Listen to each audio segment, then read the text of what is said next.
بسم اللہ الرحمن الرحیم۔ السلام علیکم friends, how are you all? I hope you are well, I am also. اکثر ہمیں لگتا ہے کہ ہماری دعائیں قبول نہیں ہوئیں۔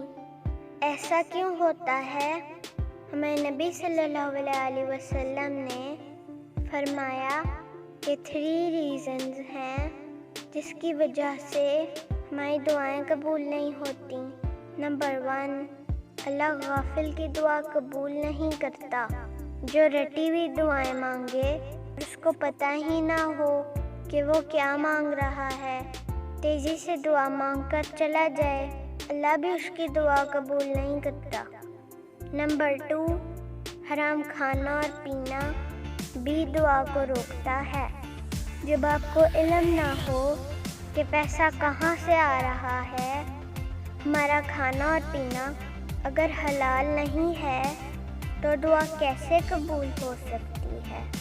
نمبر 3، جو شخص جلدی جلدی دعائیں مانگے اور اس کا رزلٹ بھی نہ دیکھے اور دعائیں مانگنا بند کر دے کہ اللہ تو رسپانس نہیں کر رہا اور وہ دعائیں مانگنا چھوڑ دیتا ہے، اللہ بھی اس کی دعا قبول نہیں کرتا۔ ہمیں جلدی گیو اپ نہیں کرنا چاہیے، پر امید رہ کر جب تک دعا قبول نہیں ہوتی مانگتے رہنا چاہیے۔ ہمیں ہمت نہیں ہارنی چاہیے، دل سے مانگے اور روز مانگیں، جب تک ملے نا تو اللہ ضرور دعا قبول کرتا ہے۔ اللہ کہتا ہے یہ سوالی کتنا اچھا ہے، تو وہ ہماری دعا بھی قبول کرتا ہے اور ساتھ میں ایکسٹرا بھی دیتا ہے۔ یہ اللہ پہ ٹرسٹ قائم رکھنے کا گفٹ ہوتا ہے۔ تو آج سے ہم نے روز مانگنا ہے اور دل سے مانگنا ہے۔ جزاک اللہ خیر۔